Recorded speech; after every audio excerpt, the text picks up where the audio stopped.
Good afternoon and welcome to the Greater Illinois Chapter of HIMSS and New York State Chapter of HIMSS virtual event.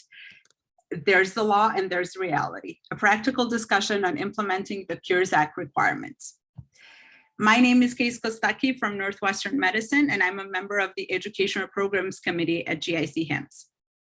I would like to alert you of a couple of housekeeping notes before we get started.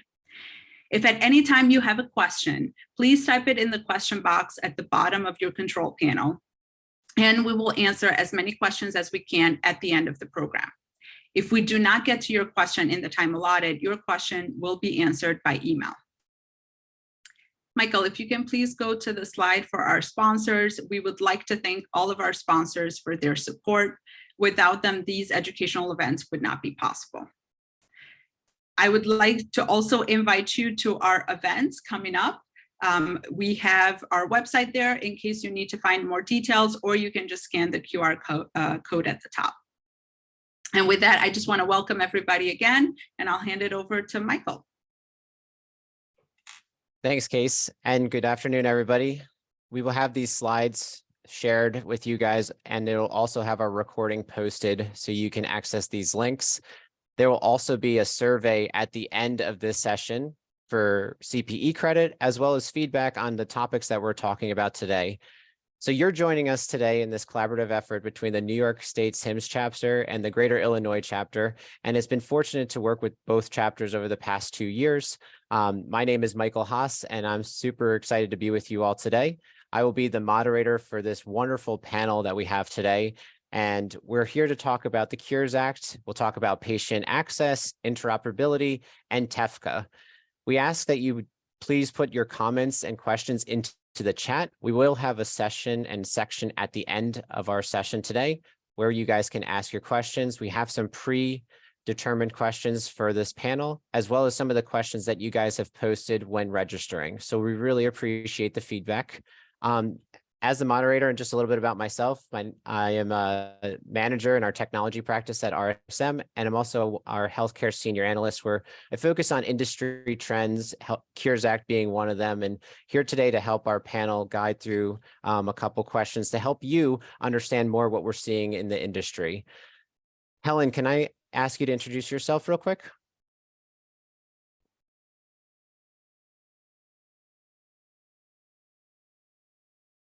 You may be on mute.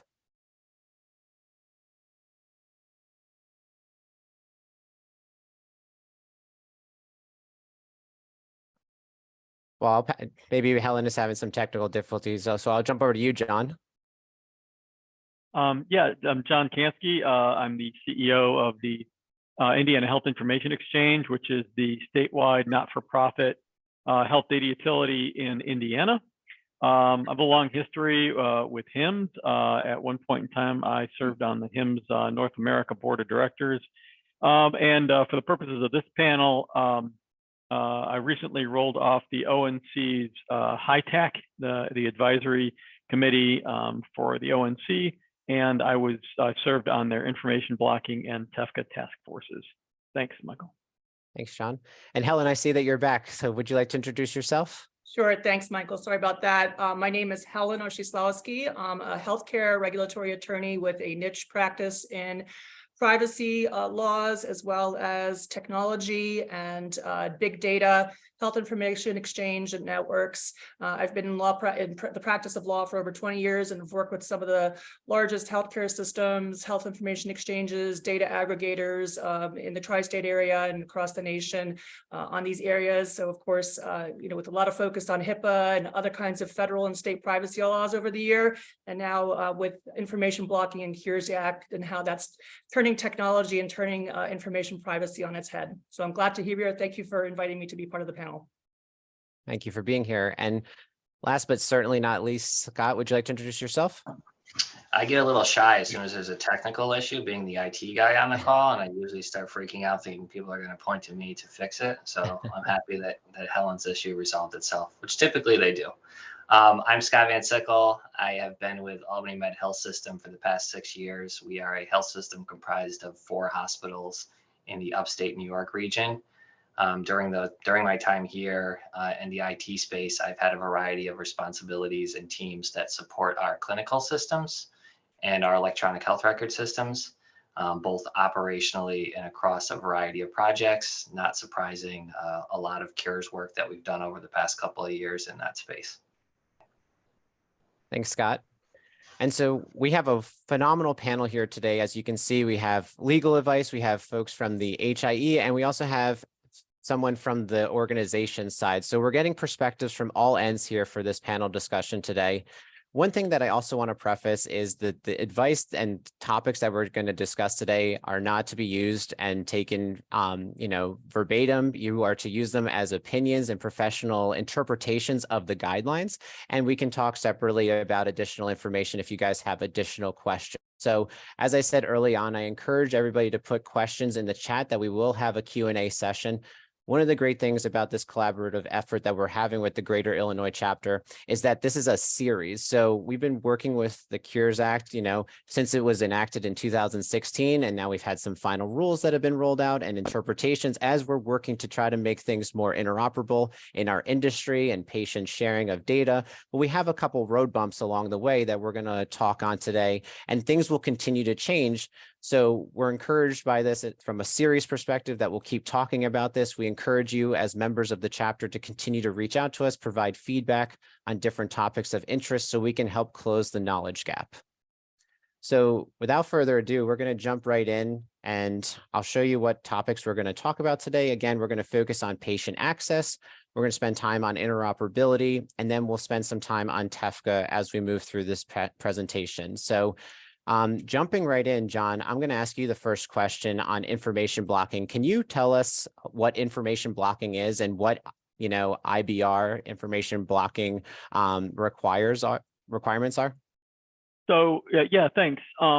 Disclosing that I'm not an attorney and don't play one on TV, this is the layman's explanation of the information blocking rule. Which is the colloquial term that everybody uses and the one we should continue to use. But officially, it's called the ONC's Cures Act Final Rule, which ONC sort of renamed when they I think they concluded that information blocking sounded kind of negative. But really, it's the information blocking rule. So what is it and what does it require? Congress was convinced that there was a problem with certain entities in healthcare not wanting to share information. I think I would agree, as many of us would, there is a problem with that in the industry. Whether the approach of the regulation or the extent of the regulation was the right size is a different question. The information blocking rule, I like to describe it as the bookends to HIPAA. Everybody understands that HIPAA is when you get in trouble with the federal government if you share something you weren't supposed to. Information blocking is the rule that says you get in trouble with the federal government if you don't share something that you were supposed to.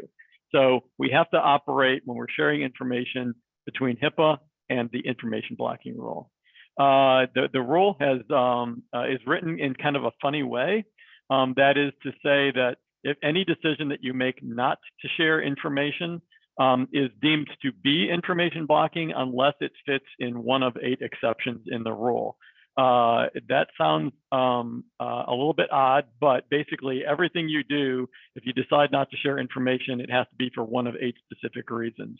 I won't go into those 8 reasons because there's other people on the panel and other questions to be answered, but I'll close with the fact that while the rule's been in effect for quite some time, we still don't have, unless Helen, who is the attorney on the panel, tells me I'm mistaken, we still have no enforcement rule to tell us how the rule will be enforced.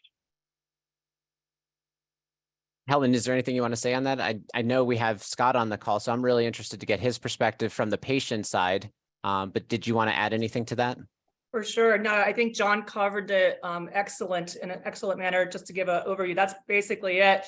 I'll just mention for context, as he mentioned, the rule is not necessarily just limited to information blocking, although that was the primary thrust of that rule.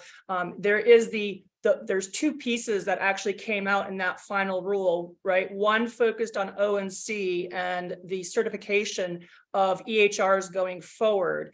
And the other piece of that rule and information blocking focuses on three types of entities. Not all entities in the healthcare realm will be required to comply with information blocking. And I think that's some things that some organizations are still asking and answering. So the three types of entities, right, that have to comply are healthcare providers. So those that are basically listed under the Medicare rule, which essentially includes everybody who's a healthcare provider. The health IT or vendors of certified health IT. So those are your EHRs, and then HIEs and HINs. So those are your facilitators of electronic health information. If you're not one of those three types of actors, you're not required to comply with this particular rule. To some organizations' chagrin, some of the questions I get are like, well, how come we can't force the Department of Public Health to give us this information? Or how come we can't force health plans under information blocking to give us this information? Can't we claim that a health plan that's not giving us this certain kind of information to be engaged in information blocking? And as of right now, the answer is no, because they're not one of the three types of actors defined under that rule. So I just wanted to point that out because that's still not maybe widely understood information with regard to the enforceability or the applicability of the rule. And then the other end, I just want to mention with regard to the certification criteria. So right, the EHR vendors are scrambling right now. So because if they want to continue to get certified and recertified, they're going to have to put in certain things, and we'll touch on interoperability and all that sort of thing. But certainly their systems are supposed to support or be able to technologically support what the actors are supposed to do, which are essentially not engage in information blocking. And if they fail to do so, we might see, and maybe one of the other panelists, I can't speak to really what the EHR vendors out there are doing right now, but there could be some shakeout if some are not simply able to get up to speed. The big ones are probably going to follow in suit, but I have some clients, which majority of my clients are healthcare systems and hospitals and the like. They're like, well, my vendor is taking care of information blocking because they have to get certified. So they don't even realize they have to do something. I go, yeah, that's true. They have their own road path where they have to do certain things to get in compliance technologically with information blocking for recertification. But you need to be doing things too in terms of operationalizing that at your organizations and your systems. So you can't just rely on your vendor to take care of it. Helen, I think that's a really great segue. And Scott, being at the organization, if you don't mind, I'm going to ask this in a two-part question. The first part being, how does this affect or support the right of access to the patients for their records? And then, have there been any challenges working with your providers from an education perspective or even the patient perspective, like educating them on patient access and information blocking? Yeah, I mean, I would say that as we dove into the regulation and we had a variety of different minds trying to interpret and understand. I mean, to Helen's point, it wasn't just on the IT side and the technical changes that need to be made. It was much more on process and education and all the operational support that goes behind the regulation. We looked at it like patients are in the driver's seat to access and to review their data, and they're empowered to, and it's really their data that they own, and it's not our obligation to safeguard it. I mean, it's a dramatic shift, and it was a dramatic shift as we started to evolve and learn and become in alignment with it, just in terms of data management. And that, patient data has always been looked at as this rigidly guarded, content that you can't necessarily freely exchange. It opened in a way that, patients and authorized third parties can now access it within the frameworks that we have. So understanding that framework is out there, educating patients at the time of registration, our real life adoption of not only the framework of information blocking and the CARES Act, but like the practical nature of just providers at the elbows, having conversations with patients about the portal and what it means, and educating them about what certain results may look like. I mean, it changed practice, it changed the conversations, it changed the relationships between patients and providers. So there's certainly a lot of information and ways that we've seen it play out, and I think it's been good. I think that the stigmas behind it all were probably initially like, this is going to be scary, but I think what we've seen is that it's actually been quite the opposite, is that it's promoted putting the patient at the center of how we do things when it comes to their information and how they gain access to it. And if I think about the second part of your question, Michael, in terms of just educating providers, again, I think that the focus earlier in our understanding of everything was, more on the regulation and in that front and centered approach of, well, our providers need to be just as informed as the administration and the compliance officers and the lawyers, because they're the ones that are the front lines. And everything from your registrars to your nurses to your providers, everybody has to have at least a base layer knowledge of what it means and what kind of conversations may arise. And I know that as we initially dug into it and we had that group of us, it was a mountain of operational and technical changes that had to go in, but that buy-in from the providers was critical. And it was important for them to be on board with the change and to understand the significance of the change, and also to have a very strong change management culture around how we were going to reinforce this and educate to it. And in those earlier days, I remember very open and frank dialogues between various department chairs who had a very structured way that they had done their practice for countless years, and everything all of a sudden became open for scrutiny just based on what the regulation was. And it was those type of open dialogues, and you could hear the voices in the room that were on board. You could hear the ones that were resistant, and everybody having a very candid discussion about what it meant and how they were going to implement these changes into their practice. Some of that was very organic. Some of it was very structured. There's opennotes.org is a great resource if anyone's ever looking about just sharing patient notes and the communication that goes with that and all the benefits that are gained.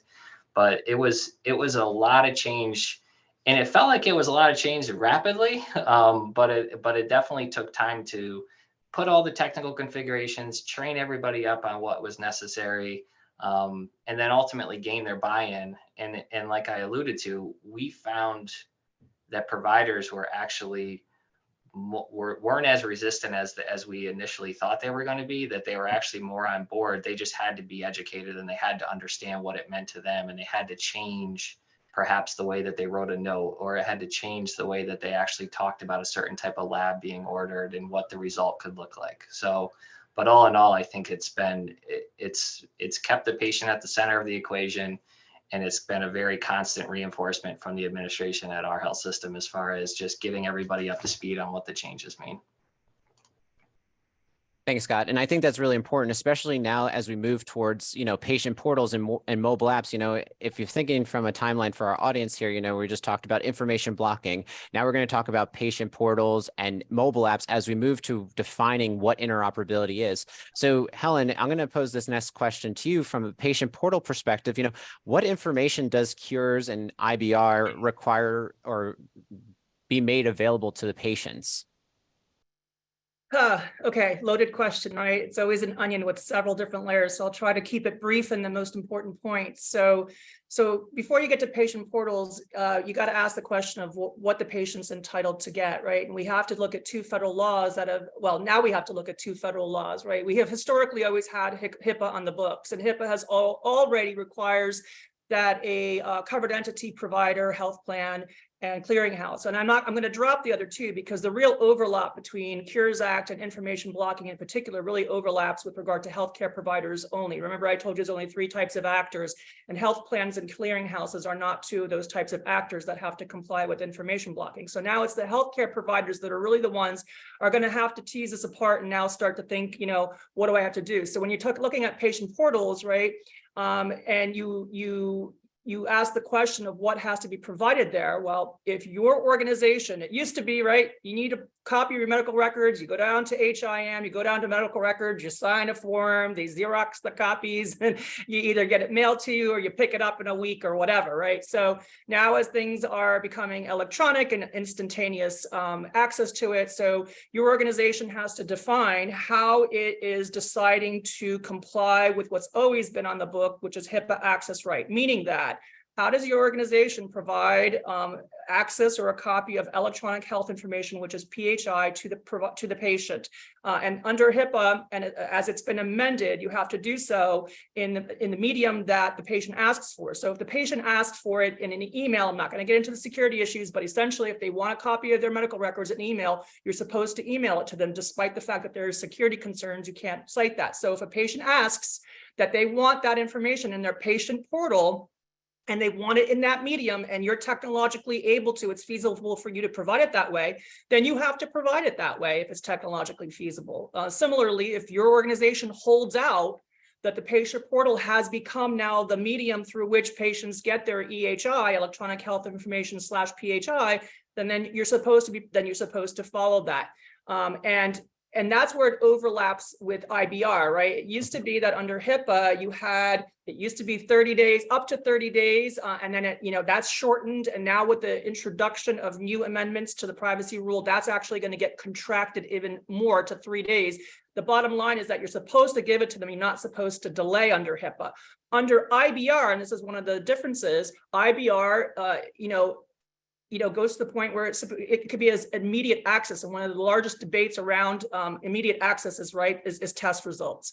This has been probably one of the most heavily debated points as to whether or not a patient should get immediate access to their test results in, for instance, the patient portal, because that's usually where it goes. And doctors have argued they're going to be traumatized if they learn that they have cancer or they have some sort of negative result. And the patient's, argument for the patients is if the patient wants immediate access, then you have to provide it to them. So to summarize, the general answer is that if you have the technological means to provide the information in the patient portal and the patient has asked for that information in the patient portal, then you have to provide that information in the patient portal in the manner that you have held out, meaning that this is what I'm providing as an organization in the patient portal, or similarly as the patient requests for it to be provided there.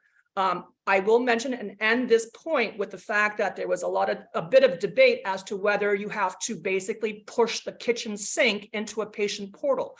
And ONC has been clear that that is not the case, because this misinterpretation of this view, everybody started, oh my God, we got to push the entire EHR into the patient portal proactively. And that's simply a false sort of misinterpretation of that rule that sort of started getting spun around and misinterpreted. Organizations can certainly choose to do so if they want. They can also decide what they're going to provide in there proactively, but there is no affirmative obligation under information blocking to proactively push any particular data into the patient portal. And I'm talking that aside from things like Medicare conditions of participation, other sorts of rule that may require you to do certain things for Medicare reimbursement and meaningful use and those kinds of programs. You may have to provide certain things, but that's an obligation, a legal obligation, regulatory obligation that comes from a different source, not from the information blocking rule. So if you're asking me, are you in violation of not providing certain information into the patient portal? My answer is only if the patient has requested that particular information be provided there, to the point where maybe even test results have to be there provided immediately and cannot be delayed for any amount of time if the patient wants it there immediately. Thank you, Helen. That was awesome. And I think as I'm moving to John here, where we're going to talk about mobile apps for a second, we do have a question that came through from our audience that I feel maybe tailored to you from that degree of the patient portal and, the threshold of preventing harm. So I'll let you take a look at that if you can, or we can also bring it up at our Q&A at the end. But John, to continue as we close this loop on the patient access piece, how do mobile applications fit in all of this? We are trying to be more connected with our patients. We're trying to improve the patient experience. There was this telehealth, push out there. So how do mobile apps play in the role of all this? Thank you. And it's certainly, Scott may have a practical perspective on this in terms of the providers. But from a health information exchange, health information network, I think the answer to how do mobile apps play into this, my perception is we're not sure yet. I think of this in terms of something we're going to talk about in a little bit, which is TEFCA, because the government, the federal government has, through information blocking and TEFCA, those are two things that gears that fit together. They're very determined that this is the way that patients will be able to access and control their health information. And so in addition to information blocking, there's something called individual access services in TEFCA, which kind of guarantees the consumer, the patient, the opportunity to select an application of their choosing to use to access, exchange, and control their information. But if you think about it, those app vendors are outside they're not HIPAA covered entities. And so there is a bit of controversy about, for example, HIPAA covered providers, think of hospital systems that typically want to vet the security of any application providers that they allow their protected health information exchange to go to, because they're federally regulated. And under this coupled set of policies, we may be having to figure out how to manage that security and privacy climate in some new territory. And Scott, as we move on to interoperability, would you care to close the loop on the mobile apps from a provider perspective? Yeah, and I would say that being in the seat of IT and kind of being a liaison or a bridge between developers and our providers, we are in a circumstance, at least from an Albany Health perspective, Albany Med Health System perspective, where there's been some requirements. They've been very minimal to integrate, our EHRs with mobile health apps, but we've had technical barriers. So getting back to what Helen talked about, within the means that we can deliver certain pieces of information, we have technical exclusions in terms of just the capacity of our antiquated EHR to pass that information along. But it brings up a good point, because as we got into just the overall rhythm of cures and information blocking, we wanted to make sure that we had an avenue to capture those requests from patients, and that we at least had a way to catalog and make sure that, we were responding to them, because that is part of it as well, is that if they are making a formal request, you have to have a formal response. You can't just say, oh, sorry, we can't make that connection for you, or I can't get Apple Health to work with our current EMR. So it's put other processes in place that you want to make sure that you're very accurately understanding who your patients are, what their desires and what their needs are for information. That, we've been fortunate to point them to our own portal that we have today that, is sufficient for 95% of them in acquiring that information. But we had to look very closely at the way we set our portal up and make sure that it was in alignment with the regulation, because we had built processes and workflows clinically that were put together with the best intention of, if we're going to order this type of lab for this patient, I want the doctor to review it before the patient reviews the result, because they could take the result and read something that is very discouraging and not have the context behind it. That was one of the very early points of contention that we knew we would have, is that we were going to be changing that process and those workflows. Mm-hmm. And it's presented real life circumstances, not many, but it's presented some circumstances where you do have a patient that's a little more in tune with technology. They get the result quicker. They rapidly call their doctor up trying to understand what it is.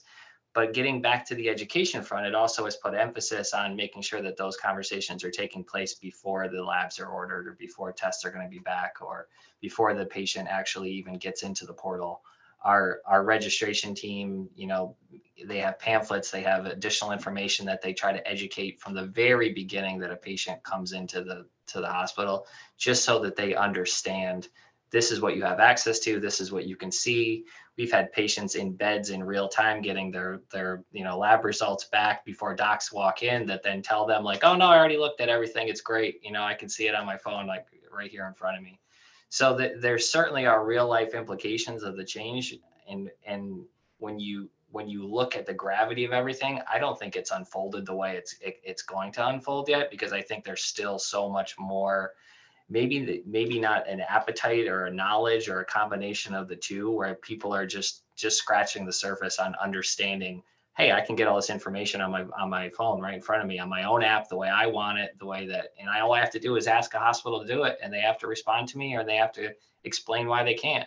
So, and as more IT developers, just to bring it full circle, and as I work with them, as more IT developers have to be in alignment with the regulation and certify that they are, the more interoperability and way that all this information can be shared consistently across hospital, healthcare provider, HIE, payers, it all becomes kind of seamless, because everyone's trying to get up to that same standard.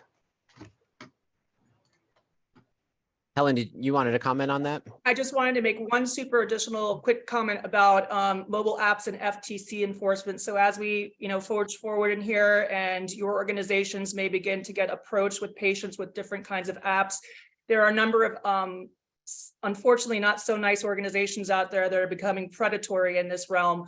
And some of the participants on the call today may be familiar with the recent GoodRx and Better Health enforcement that came out of the FTC, right? Those were they were app type or products where patients' information was either resold or disclosed in an appropriate manner.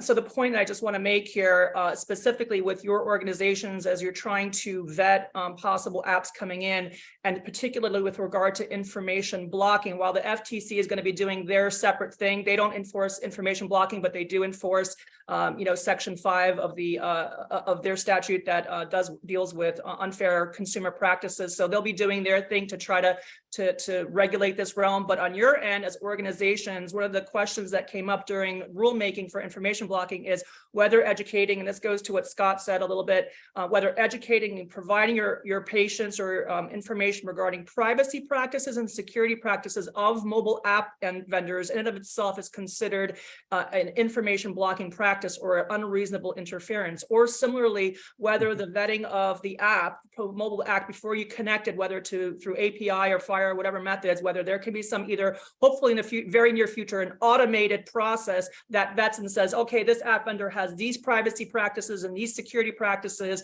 and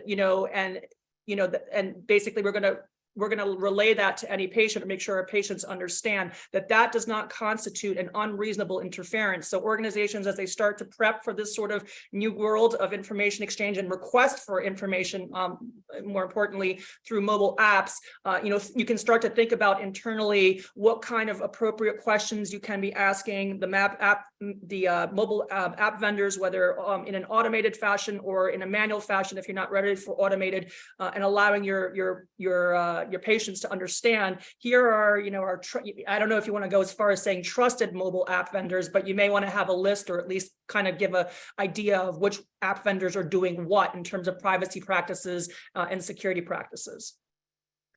So Helen, I think you touched on a couple of things there, which I think we want to just kind of level set a little bit with the audience and kind of do this great segue where we're talking about API and FHIR, we're talking about consent, we're talking about what is permissible or not. So I think, just on those lines, are there permissible ways in which an organization receiving a request for EHI can push back on that request? And do you have an example? Would you like to speak on that? You want me to take that? Yeah. Yes. Would you mind? There's John, and maybe John wants to focus in on one or two, but John mentioned that there are 8 exceptions, Yep. right? And so anytime you get a request, you are able to review those 8 exceptions. One very frequent one is technologically infeasible. Scott said that, some of their systems are not able to configure or do things in a certain manner. So you can claim that exception as a reason why you cannot provide the electronic health information in the manner that is requested, and that wouldn't be considered blocking. You would be in that safe harbor. There's 8 others, right? We can't go into detail. Maybe something, take the top 1, 2 that are common ones that people are struggling with or thinking about. Maybe John wants to talk to ones that they've looked at specifically, or Scott wants to take a look. But you can claim any one of those 8 exceptions to resist or to say no to a request for information, electronic health information. Yeah, I'd really quickly add that if you're new to the information blocking rule and you and or your attorney read the thing, stay calm, don't freak out. One of the exceptions that I would encourage you to learn about is called content and manner. Without getting into a tremendous deal, just write that down, content and manner, because basically, if you can agree upon the content and manner of exchange with your exchange partner, you never really have to go down the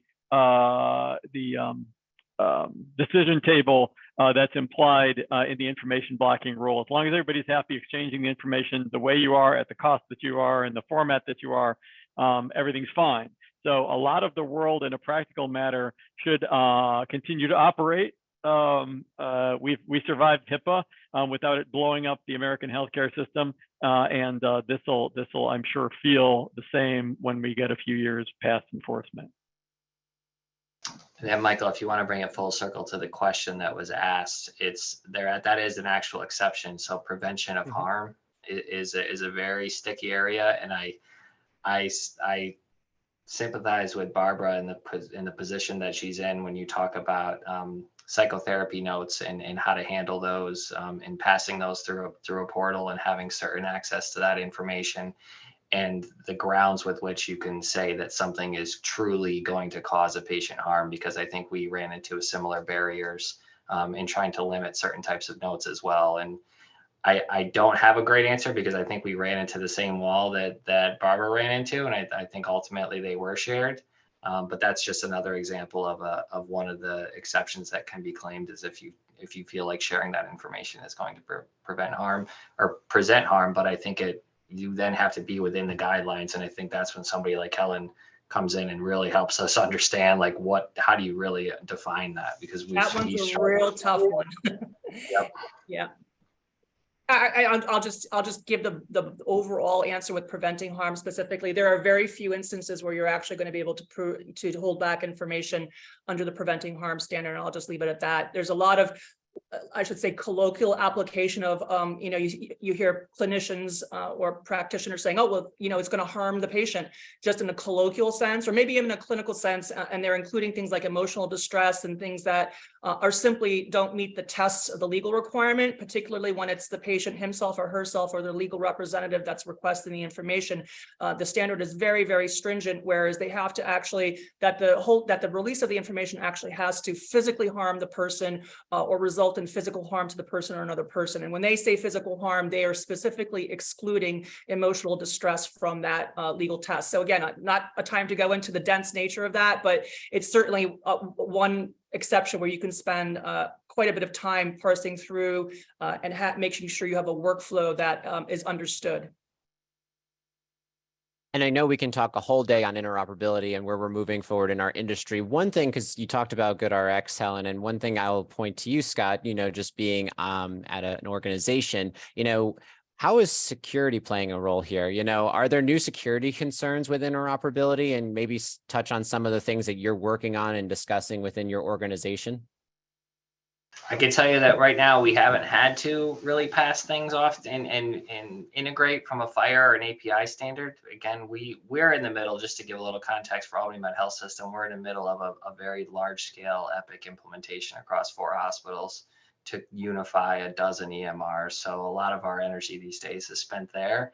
But security presents real live, scenarios that are troublesome, as Helen was alluding to earlier, is that there are some not so great, companies out there that don't necessarily align to the same standards that you may have as an organization, but you have to, vet those out in a very structured way, and it's all part of that request process in terms of a patient looking to work with a mobile health app, and ultimately whose responsibility is it on to then vet that application out and to make that connection for that patient. And if they don't have the same security standards that your organization has, and you're very stringent, you're then reliant on the underlying technology and the passing of certain information to be embedded. And I think that's what FHIR is, a very secure channel to communicate. And I think that it's more then becomes who are the recipients and what is the intention and are they reputable? But unfortunately, don't have much direct experience here. I will make a legal point. I'm sorry, go ahead, Scott. No, I'm good.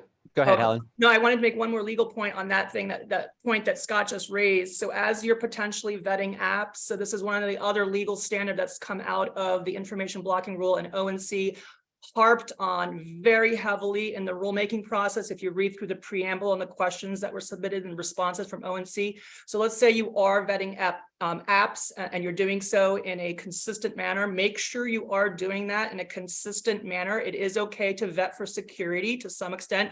What you cannot do is apply those standards in a discriminatory fashion. They repeated that over and over again because they're trying to avoid you cherry picking and choosing those types of apps that maybe you have a particular benefit from, or you have a reciprocal mutual benefit from, and then applying a different kind of standard to different apps that maybe, sharing data, for instance, with competitors. And so maybe you don't want to, lose your patients to competitors. And so you're going to apply a little slightly more stringent security standard when you're vetting those apps with competitors versus those apps or whatnot with ones where that the information referral process is going to come back to you. So that discriminatory standard is something that could get you in a lot of trouble. So if you are thinking and you're hearing us talking about, yes, it's okay to vet certain security, make sure you're also considering not doing that in a consistent manner across the board. And you can't be taking into consideration like, again, referral sources or things or preferences of apps based on referral sources or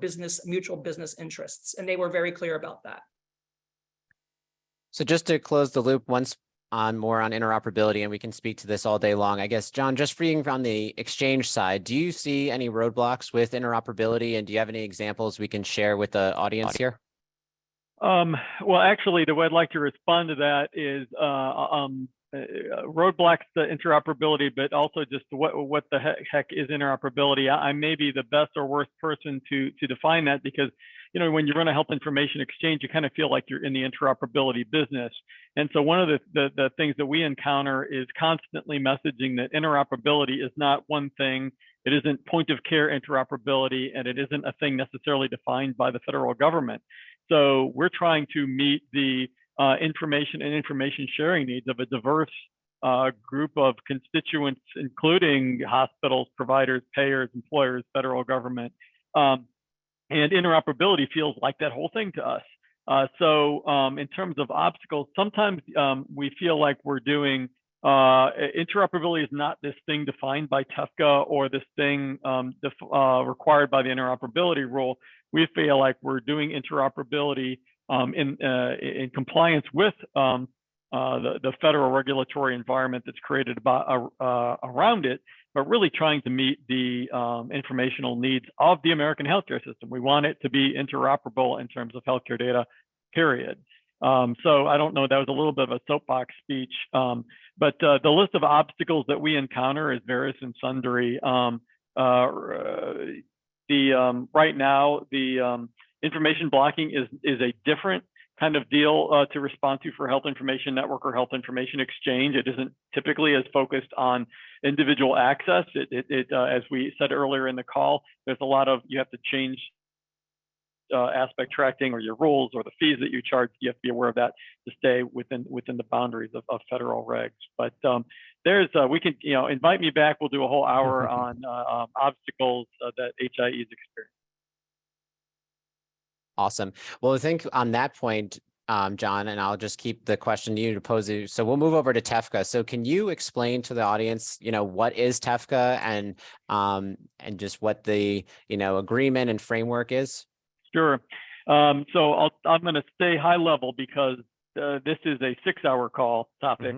TEFCA is something that was acquired in the 21st Century Cures Law. ONC was tasked with ONC, go make a TEF and a CA. So if you want to impress people at cocktail parties, it's really not TEFCA. It's a trusted exchange framework, TEF, and a CA, common agreement. So the shorthand, the high level explanation of what TEFCA is it's the government's defined or endorsed voluntary framework for health information exchange.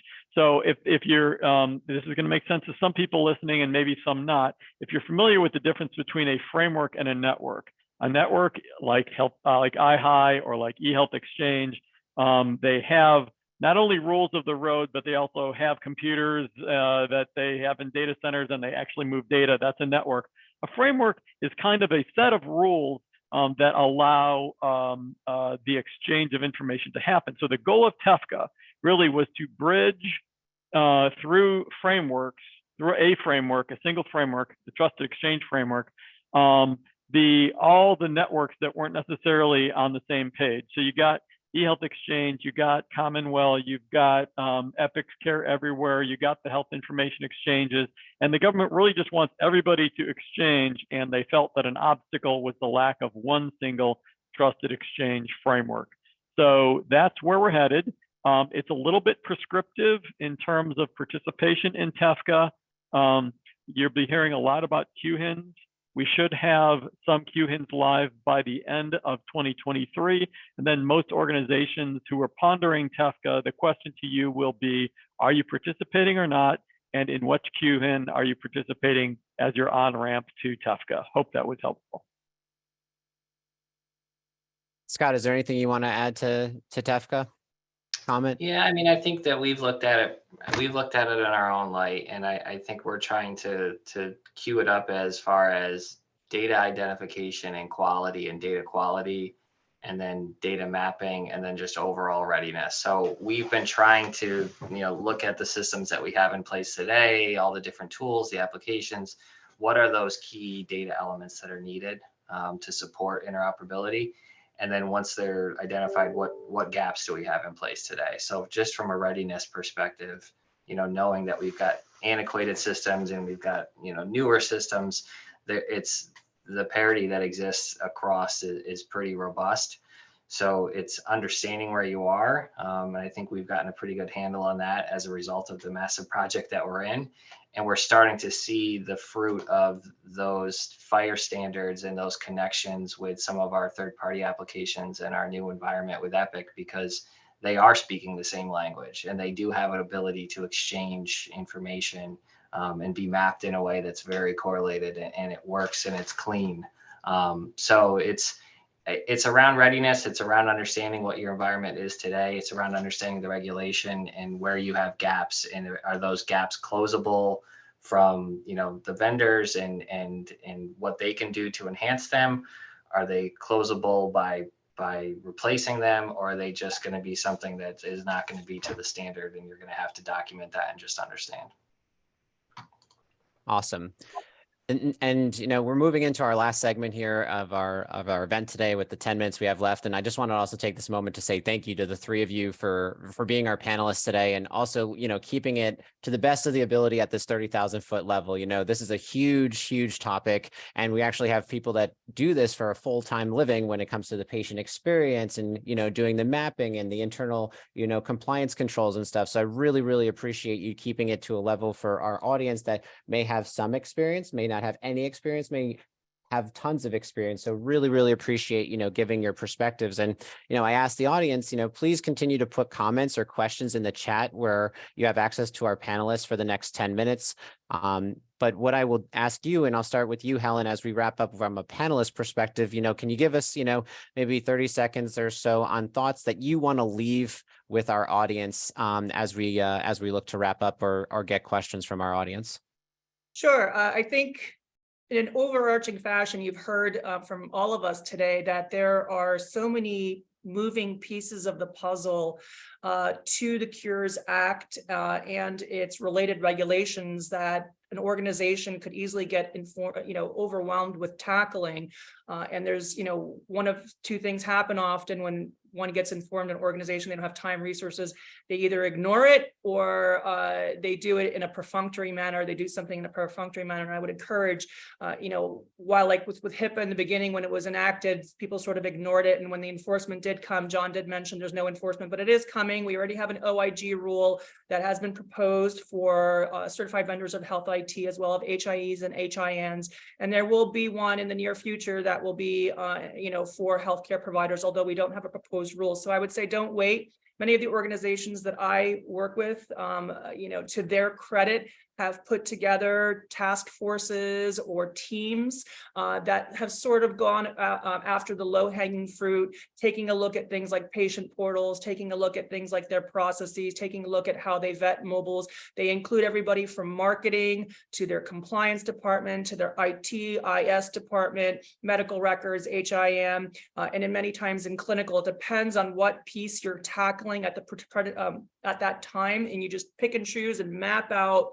I've been working with a number of my healthcare systems, maybe over a year, and every 2 weeks you meet, or every 3 weeks you meet, and you tackle every single aspect of this, whether it's how to implement the preventing harm, and you bring in clinical folks who need to do some documentation, or patient access release. So the takeaway for me, I think, is don't ignore this, because if you ignore it, you're going to ignore it, and then it's going to become too late, like with HIPAA, where enforcement's really going to hit the ground, and it's just going to be too late, and you're going to scramble, or you're going to be wrapped up in one of those first enforcement activities, and you just simply don't want to do that. And even though there's no orphan, and I'll leave on this, there's no formal enforcement right now.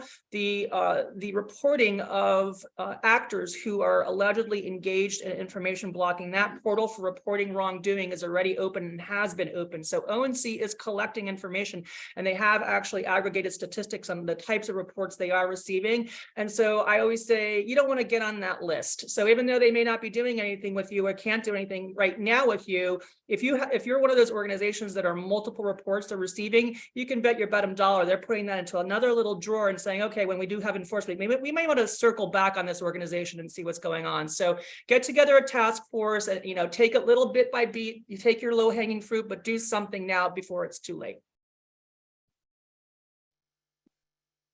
John, do you have any final thoughts you want to leave? Yeah, thank you. Regarding TEFCA, I want to say that if you're in the audience and you haven't made TEFCA your next hobby, probably good to work that in.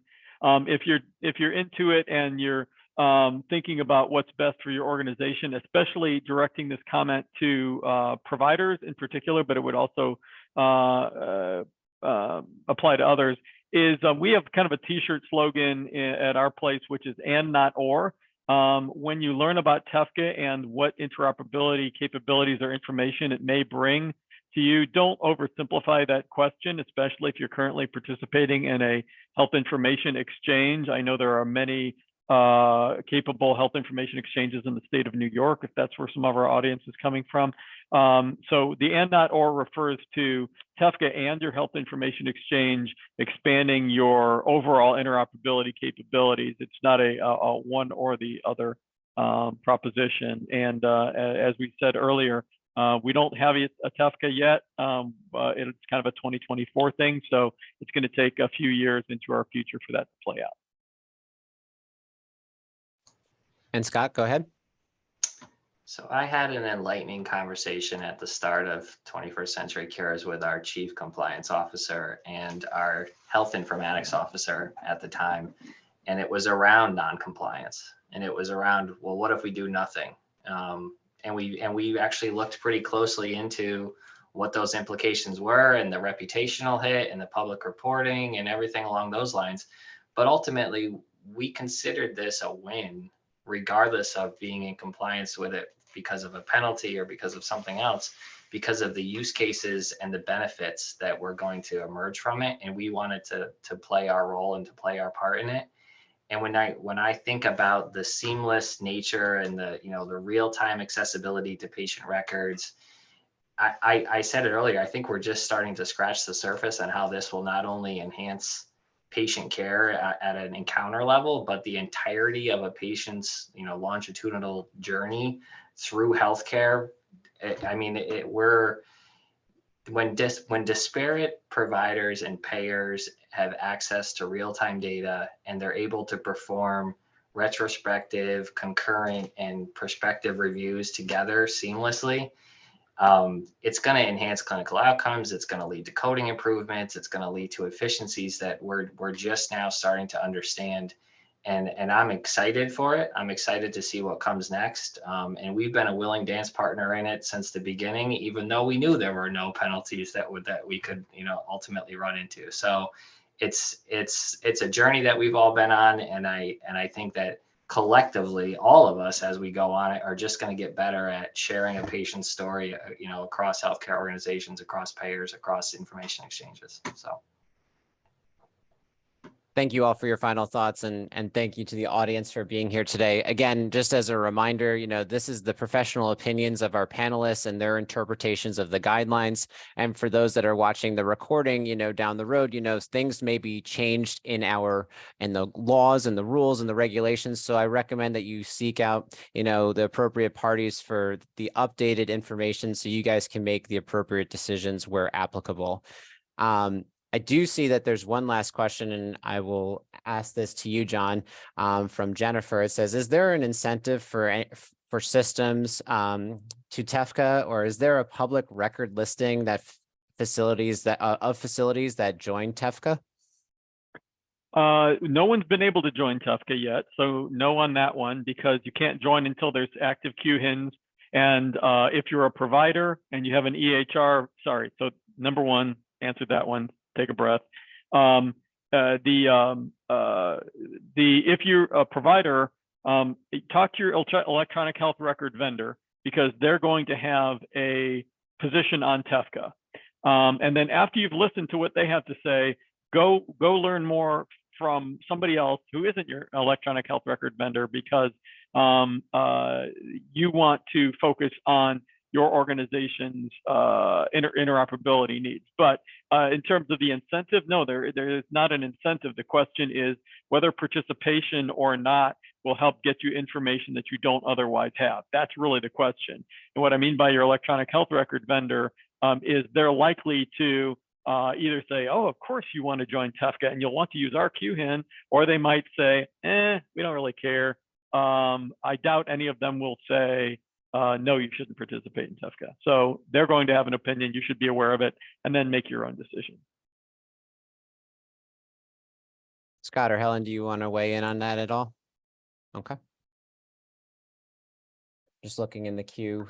I can say one more thing, that because there was a comment that when the information blocking rule was promulgated, there was a commentator who submitted a question, and I'm of course paraphrasing, something to the effect that if I ask an organization for electronic health information and I demand that the means by which I get access to that is through connection to a QHIN or a federal health information network, can their refusal to do that, despite their ability to have that they have the technological means to do that, be considered information blocking? And ONC said at this time, we are not forcing actors to join QHINs, even if it's technologically feasible, and their refusal to do so at this time would not be considered an information blocking practice. So from that perspective, I just wanted to make that little comment there, that information blocking would not be a source, a legal source to compel actors to join the TEFCA either, or to join a QHIN.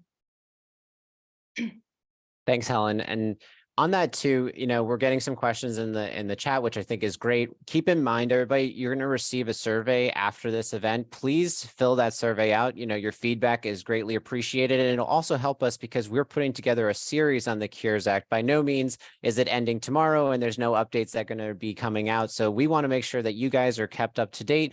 We're looking to put together FAQ documents that we're going to share within our chapters. So please provide feedback to us so that we know what topics and issues you guys are running into in your spaces, so we can keep providing educational panel and discussions going forward. So with that, we will end our event today. I want to thank you all for attending, and I hope everybody has a great rest of their day. Thank you.